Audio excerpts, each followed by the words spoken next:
is that the defendant had to cause George Floyd's death by committing an act that was eminently dangerous and performed without regard for human life.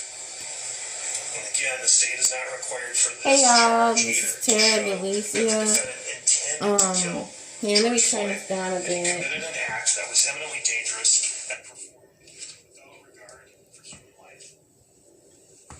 I'm here getting ready for the day. I have an eye appointment, actually an eye procedure to be done. So this probably might be the last time I can see clearly for a couple of days. I'm just in here listening to the madness of this closing argument of George Floyd. I just think they shouldn't be doing no closing argument. They should just go on with the sentencing of this fool. Senseless, is premeditated, and what human being will put their knee against somebody's neck just to detain them? I can see if he was using some type of force. The guy was doing some type of force, but this is what caused all the riots in the States. And again, when we talk about danger, what is the danger? It's potential danger of positional asphyxia. It's death. Like the medical experts who know a thing or two, right? Dr. Tobin, Dr. Smock, Dr. Rich, they agreed. The defendant's action created a high risk of death. And the defendant consciously disregarded the loss of life that his actions could cause and cause. I hurt. He knew the risks of positional asphyxia due to this position. Everybody in law enforcement knows that. But he had other warnings, not just from his training. He had other warnings from people.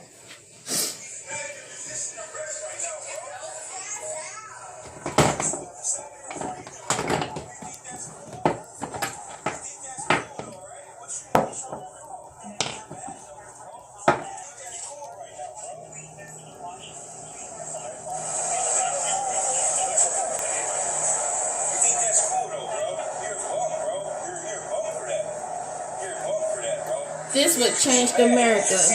This would change America.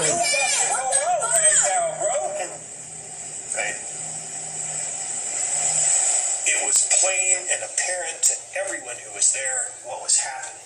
Everybody. Going unresponsive. Seeing it from a video point of view was horrible. What are you doing? Now we know that the defendant chose not to listen to bystanders, not to these bystanders, but how about to fellow officers on the scene? Roll on the side.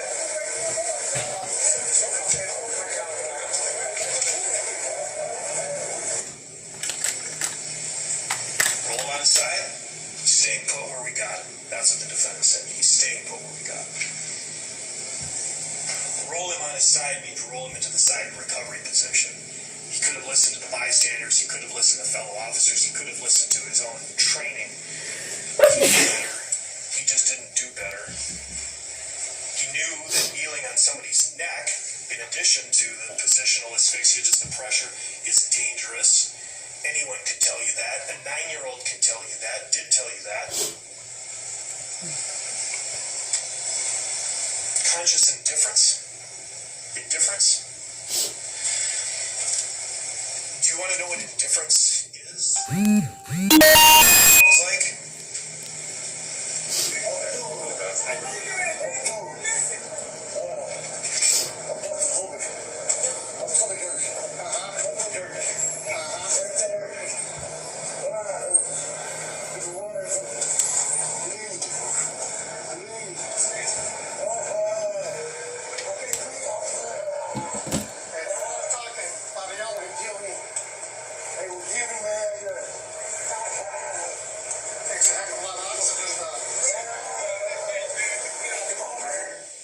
indifference.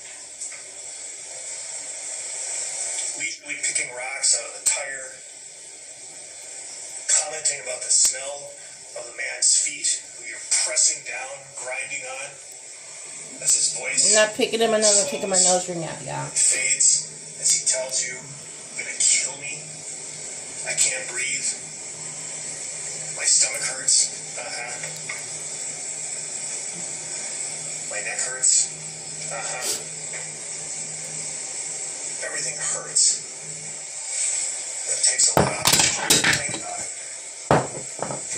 Indifference. Did the defendant ever listen? Ever consider medical attention? Hell no.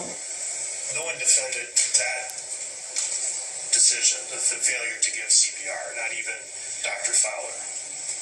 This isn't protection. This isn't courage. And it certainly is not and was not compassion. It was the opposite.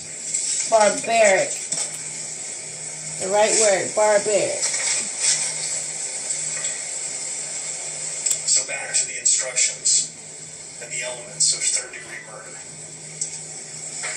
When you're deliberating, ask yourselves, did the defendant cause the death of George Floyd by an intentional act that was eminently dangerous to others? Absolutely. The state proved that.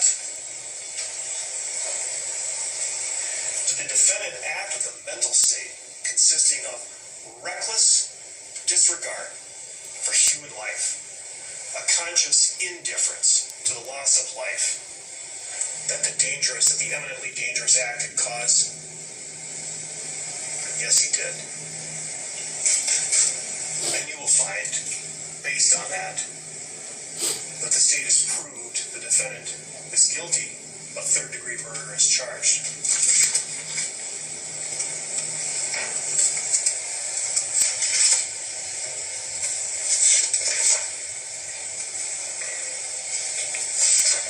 So, back to the charges, let's talk about manslaughter in the second degree. And again, you can see that there's some elements in common. The first, third is in common with the other charges. So what's different about manslaughter in the second degree is that the defendant caused the death of George Floyd by culpable negligence. Culpable negligence, where created an unreasonable risk and consciously took a chance of causing death or great bodily harm. And again, we do not need to prove, the state does not need to prove that he intended to kill George Floyd. Culpable medical negligence, intentional conduct, that the defendant may not have even intended to be harmful.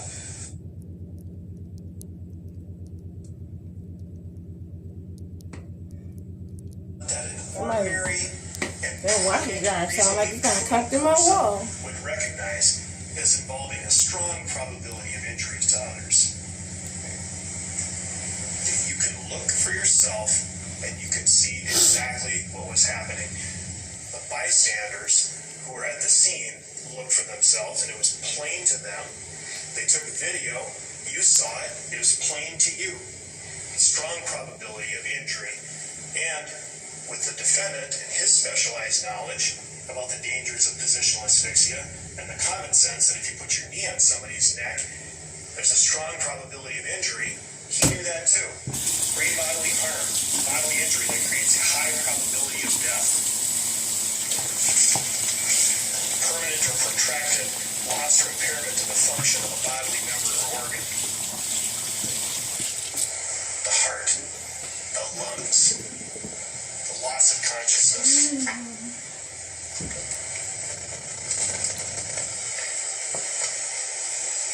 Would an ordinary and reasonably prudent person know that this is dangerous? Everybody who watched knew it was dangerous. A 9-year-old saw that it was dangerous. The defendant knew exactly what he was doing because he was right on top. He was right on top of him. But his negligence goes beyond his intentional assault of Mr. Floyd. His negligence includes his failure to act. In your custody means in your care. In your custody means in your care. There is a duty to provide medical assistance. That duty includes not only calling the ambulance for somebody else to do, it means that you have to use your knowledge, your training as a first responder. You're required to perform CPR. It's a requirement. He failed to do it. He had the training. He knew how to do it. You've seen his training records. It's Exhibit 119. You take a look at all of the in-services, all of the hours. Right? He knew what to do. He just didn't do it. He knew better. He didn't do better. He wouldn't even let Genevieve Hansen, the off-duty firefighter, do it. If he wasn't going to do it himself, let somebody else do it. But he didn't. He had the knowledge, he had the tools, he just ignored it. So when you consider this charge, that the defendant caused George Floyd's death by culpable negligence, where he took an unreasonable risk and consciously took a chance of causing death or great bodily harm, you will find that element has been proved beyond a reasonable doubt, that he is guilty. Y'all, keep prayer of my friend. Let me turn this off for a minute. I don't know how many of you guys are on there, but speaking of that trial, I have a friend whose granddaughter was murdered over the last year or this year, or one of them. No, it was last year. It was like around September time. Her granddaughter was murdered by her father, allegedly by her father and his girlfriend. And I met the little girl. I remember when my friend brought her to the job when she was brand new.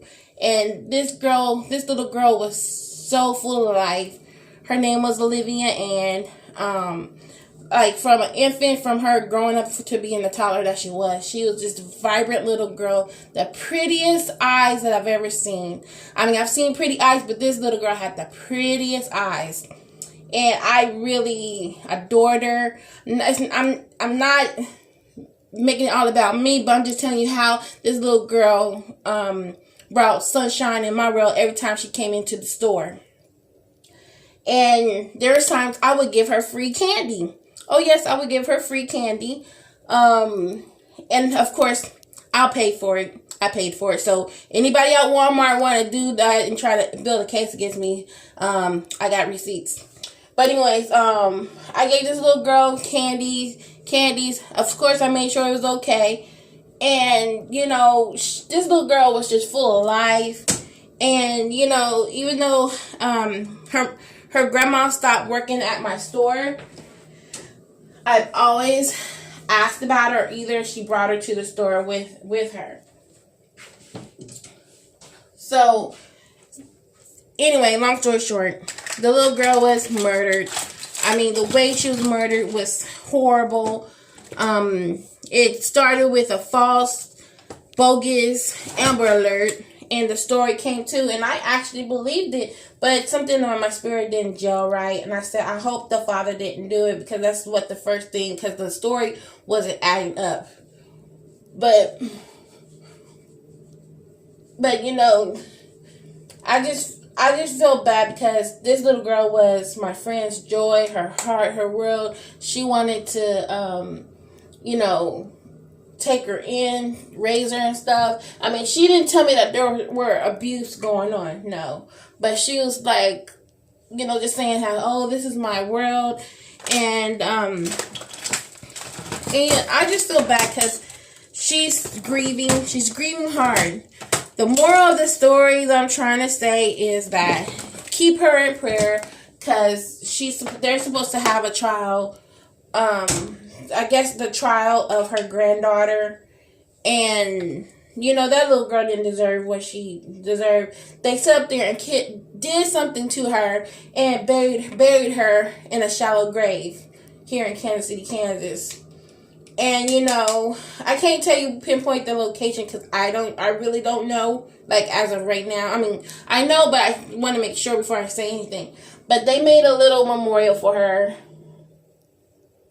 And they just, she's grieving. She's grieving real hard. If you could just keep Vicky Satan in your prayers, that would mean the world. Not just for me, but for her. She's quite often on my Facebook. But I see her a lot on Facebook. But she's really, really hurting, guys. Keep her in your prayers. And, because, ever since this pandemic, I just feel like everybody has just straight gone crazy. killing people, doing stuff, thinking that they could get away with it. And, you know, no family shouldn't have to go through something like that. No family shouldn't have to go through nothing like that. And, you know, people are just going crazy.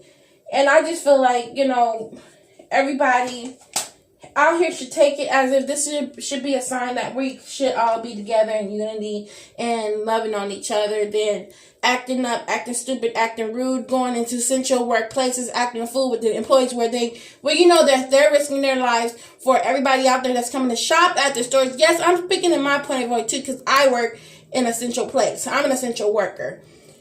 And, you know, I mean, even if you don't like a certain person that works in that place, act like you like them till you get out of that store. Because, I mean, it's crazy how people want to act up. I don't even know why I'm putting eye makeup on and I'm about to get my eyes worked on. That's crazy. Oh, well, I'll just take a makeup wipe with me. But anyway, you know, going into an essential workplace, and I mean, maybe I'm taking it personal because I do work. I'm an essential worker, but I'm that type of person. I observe, I watch, and I observe. And people are like so numb to things, and they're very numb to the situation, but only a few know what's going on in their surroundings. And I just think in my point of view that, you know, we need to all work, you know, we're all in this situation. We all should act decent towards each other and act, going to workplaces and act right. Because like I said, yeah, you want to know why Walmart has this reputation where they have maybe 1 or 2 lines open. That's never going to change to stop pitching a fit or either go to self-checkout. That's all I got to say. Or just don't go in the store at all. Go to Price Chopper. Go to Kroger. Go to Publix. I don't care. But, you know, I'm just like, this is the time that we should be in unity with your brother, your sister, and a stranger that you meet up with. And, you know, because of this trial of George Floyd, it was in a matter of sense of hate, I believe. Not because of the color, it's because of the ignorance of the person. And, you know, yes, the black community was outraged and it caused a lot of riots. There was a lot of deaths because of the riots. And this shouldn't even came to. Now, I'm going to turn back on this closing argument because I don't have time to be preaching.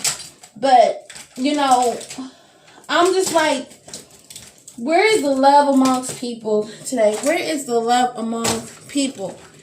Because I sure hell don't see it.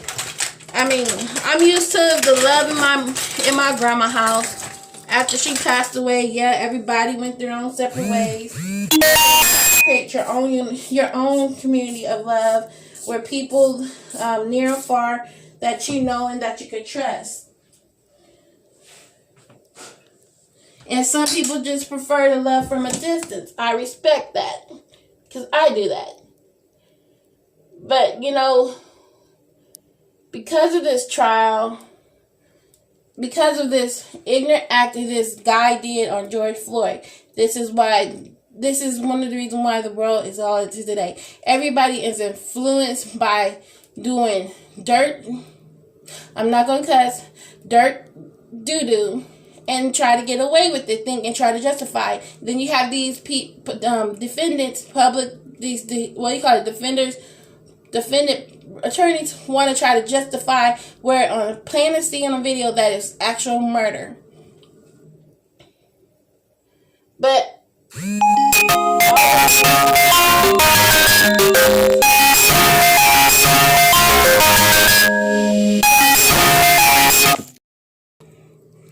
that was my mom, y'all.